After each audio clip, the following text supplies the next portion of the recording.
সুপ্রিয় দর্শক আসসালামু আলাইকুম, welcome back to my channel sisters cooking world. আবারও নতুন একটি রেসিপি নিয়ে আপনাদের সাথে হাজির হয়েছে। আবার আজকের রেসিপি পোস্ট সহ ফুচকা কিভাবে তৈরি করতে হয়।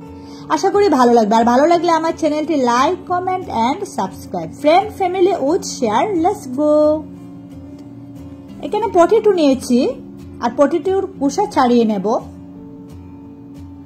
আমি এখানে 30 থেকে 40টি ফুচকা তৈরি করব, তার জন্য আমি পটেটো নেব 5 পিস। আমি 5 পিস পটেটোর খোসা ছাড়িয়ে নিয়েছি।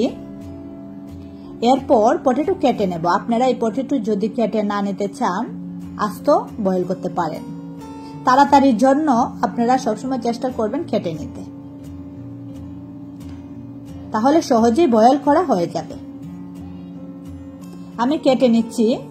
এরপর ভালো করে ধুয়ে নেব,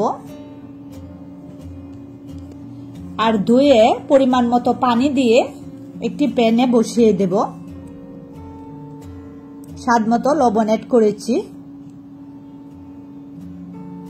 এরপর আমার যখন 50% বয়েল করা হয়ে গিয়েছে, এর সঙ্গে অ্যাড করছি ভাজা জিরা গুঁড়ো, তেজপাতা অবশ্যই দিবেন, শুকনা লঙ্কা গুঁড়ো, হলুদ গুঁড়ো, ধনিয়া গুঁড়ো, সবগুলো আমি হাফ চা চামচ করে দিচ্ছি, এবং গরম মশলা গুঁড়ো। আপনারা এইগুলি যদি অ্যাড করতে না চান তাহলে শুধু চাট মশলা অ্যাড করবেন, তাহলেই হবে। আমি আবারও বয়েল করে নেব। আমার বয়েল করা হয়ে গিয়েছে। এরপর আমি পরিমাণ মতো পানি দিয়ে চটকিয়ে নেব। আপনারা যে কোনো হ্যান্ড উইচ দিয়ে চটকিয়ে নিতে পারেন। এর সঙ্গে অ্যাড করব পেঁয়াজ কুচি, কাঁচামরিচ কুচি, এভাবে রেখে দেব। আর তার জন্য আমি ফুচকা তৈরি করব। আর এর জন্য নিয়েছি 2 কাপ ময়দা, হাফ কাপ সুজি। এখানে সুজিটা অবশ্যই অ্যাড করবেন, কাঁচা সুজি। দিয়েছি লবণ স্বাদ মতো। এরপর মিশিয়ে নিচ্ছি। দিয়েছি অয়েল 1 চা চামচের মতো দিয়েছি। সুজিটা অবশ্যই অ্যাড করবেন, তাহলে আমাদের ফুচকাটা একটু শক্ত হবে, ভেঙে যাবে না। এবং রুম টেম্পারেচারের যে পানি থাকে সেই পানি দিয়ে অল্প অল্প করে একটি ডো তৈরি করব।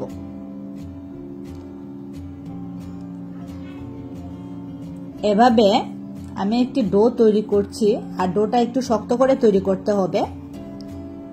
আবারও ম্যাশ করে নিচ্ছি। ভালো করে ম্যাশ করে নেবেন। একটি রেপিং পেপার দিয়ে আমি রেখে দেব 30 মিনিট। 30 মিনিট পর আমার ডোটা সফট হয়ে গিয়েছে। আবারও একটু ম্যাশ করব, করে একটি রুটি তৈরি করব।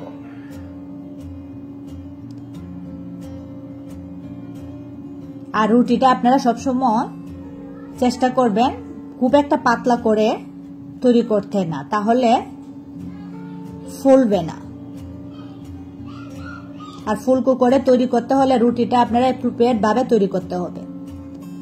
দেখেন পুরুত্বটা আমার খুব একটা মোটো হয়নি এবং পাতলাও হয়নি। আর ফুলকো করে তৈরি করতে হলে রুটিটা সবসময় খেয়াল করবেন আর ভালো করে ম্যাশ করে নেবেন। আমি দিয়ে দিচ্ছি অয়েলে। আমার অয়েলটা গরম হয়ে গিয়েছে। এভাবে সবগুলো ভেজে নেব। আপনারা বাসায় অবশ্যই ট্রাই করবেন এই ফুচকা তৈরি করতে। আর বাসার ফুচকা তৈরি করলে বাহিরের ফুচকা খেতে ইচ্ছে হবে না, অনেক ভালো লাগে। আমি সবসময় চেষ্টা করি বাসায় তৈরি করতে। যখন কালারটা ব্রাউন কালার চলে আসবে তখনই উঠিয়ে ফেলবো। আমার কালার অল্প অল্প করে চলে আসছে।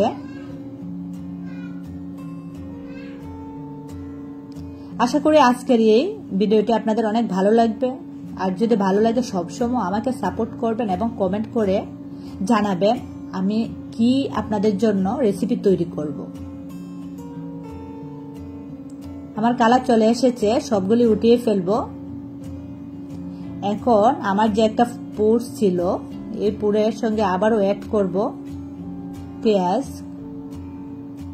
কাঁচামরিচ, এটা পরিমাণ মতো দিয়েছি। আর একটি সস তৈরি করে নিয়েছি। আপনারা এর সঙ্গে ধনিয়া পাতাও অ্যাড করতে পারেন, আমার হাতের কাছে ছিল না বলে অ্যাড করতে পারিনি। আমি ফুচকা তৈরি করে নিচ্ছি। এভাবে সবগুলোই তৈরি করে নেব। এখানে আমি ডিম অ্যাড করেছি, এটা আমার ভিডিওটা স্কিপ হয়ে গিয়েছে। আপনারা ডিমটা অবশ্যই দিবেন, তাহলে ফ্লেভারটা অ্যাপ্রোপ্রিয়েট হবে। অনেক টেস্টি এই ফুচকা। যদি আপনাদের ভালো লাগে সবসময় আমাকে সাপোর্ট করবেন।